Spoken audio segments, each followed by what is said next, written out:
Hai, teman-teman, menurut kalian seberapa penting sih air dalam kehidupan kita?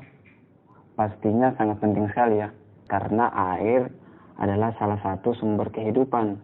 Dengan air kita bisa mandi, kita bisa konsumsi, kita bisa apapun kita bisa lakukan dengan air, karena air ini sangat urgent sekali dalam kehidupan kita. Nah, contohnya yang satu ini. Nah, air galon atau air isi ulang. Pertanyaannya, apakah kalian mengetahui isi kandungan dari air galon yang biasa kita minum dalam sehari-hari? Apakah air yang kita minum ini, kita konsumsi ini, sudah memenuhi standar dari air minum yang seharusnya? Nah, pada video kali ini kita akan membahas tentang suatu alat yang dimana berhubungan dengan kandungan di dalam air. Alat ini dapat mendeteksi kandungan apa saja dalam air. Apakah sudah memenuhi standar air yang bisa kita minum ataukah belum? Simak terus video kali ini.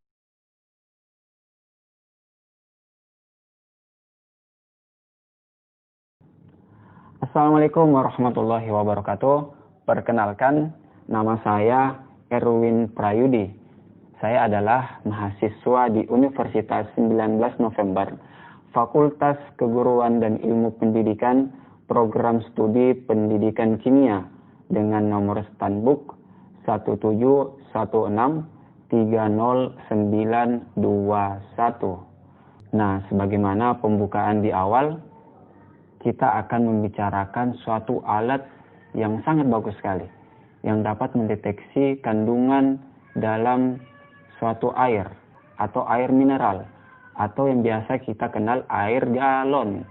Nah, alat ini bernama spektroskopimeter serapan atom, atau bahasa Inggrisnya nih yang lebih keren nih, dia atomic absorption spektroskopimeter. Maaf kalau bahasa Inggris saya kurang bagus atau belepotan. Nah, alatnya itu seperti ini. Nah, ini alatnya. Nanti saya akan membahas yang pertama tentang prinsip dasar dari alat ini, bagaimana cara pengoperasiannya. Kemudian yang kedua, saya akan membahas tentang instrumen dasar atau komponen-komponen apa saja yang ada dalam alat ini. Kemudian yang ketiga atau yang terakhir, saya akan membahas tentang bagaimana caranya menganalisis data yang kita dapatkan dari alat spektroskopimeter serapan atom ini. Nah, pasti kalian sudah tidak sabar. Langsung saja kita melangkah pada pembahasan yang pertama. Baik teman-teman, yang pertama kita akan membahas tentang prinsip dasar dari kerja alat spektroskopi serapan atom ini. Nah, di sini dijelaskan bahwa prinsip dasar spektroskopi serapan atom terjadi penyerapan energi oleh atom sehingga atom mengalami transisi elektronik dari keadaan dasar ke keadaan tereksitasi.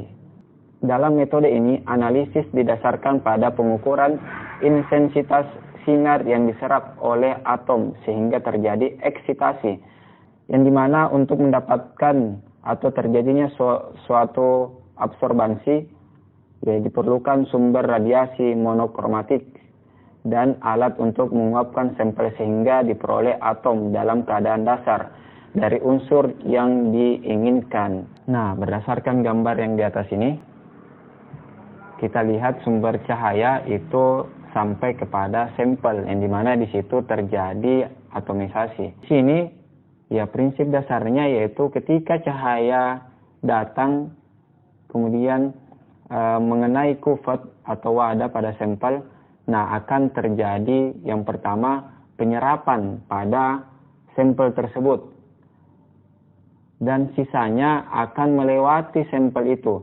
Nah, inilah cahaya yang membawa ya absorbansi atau nilai atau energi yang sudah tereksitasi hingga mencapai proses absorbansi yang nantinya akan terbaca di detektor. Gambar yang kedua itu adalah ketika kuvert tidak memiliki sampel. Nah, maka yang terjadi tidak terjadi absorbansi karena tidak ada penyerapan pada sampel. Nah, itu penjelasan dari prinsip spektroskopi serapan atom. Pembahasan yang kedua yaitu instrumen dasar dari alat spektroskopi serapan atom ini. Nah, pada dasarnya dan umumnya alat ini memiliki ya beberapa komponen. Contohnya saja sumber cahaya. Yang lainnya yaitu atomisasi atau alat untuk bagaimana caranya ya mengatomisasi suatu sampel. Yang berikutnya kita kenal yaitu alat monokromator yang dapat ya mendeteksi nanti sampelnya. Kemudian detektor dan komputer. Nah, berdasarkan instrumen pada gambar di atas, tahap pertama yaitu sampel disalurkan, kemudian masuk ke tahap atomisasi yang dimana disebut dengan proses nebulasi. Nah, proses nebulasi ini yaitu proses di mana sampel diubah jadi uap, kemudian atau biasa disebut aerosol, kemudian disemprotkan ke dalam alat yang dimana nantinya sumber cahaya akan lewat di situ. Nah, di sini pada proses ini yang dimana uap tadi berada pada ground state, yaitu keadaan dasar, akan mencapai energi eksitasinya sehingga terjadilah proses absorbansi. Nah, masuklah dia ke alat monokromator.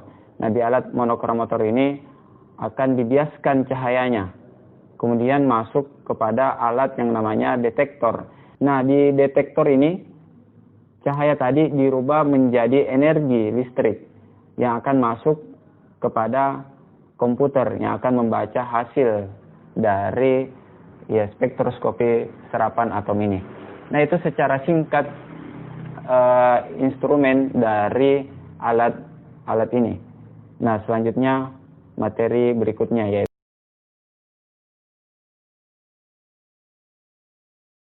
pembahasan yang ketiga yaitu bagaimana cara menganalisis data dari alat spektroskopi serapan atom ini. Pada umumnya terdapat 3 cara, yaitu yang pertama metode standar tunggal, yang kedua metode kurva kalibrasi, dan yang ketiga metode adisi standar. Nah, dari beberapa metode ini memiliki kekurangan dan kelebihan ya berdasarkan apa yang akan kita teliti, kemudian bagaimana sampel kita.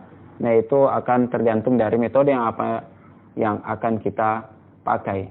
Nah, metode standar tunggal ini yaitu metode yang sangat praktis karena hanya menggunakan satu larutan standar yang telah diketahui konsentrasinya.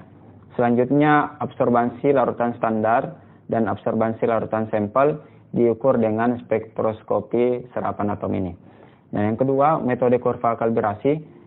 Dalam metode ini ya dibuat seri larutan standar dengan berbagai konsentrasi. Yang tadinya satu ini menjadi beberapa konsentrasi larutan standar.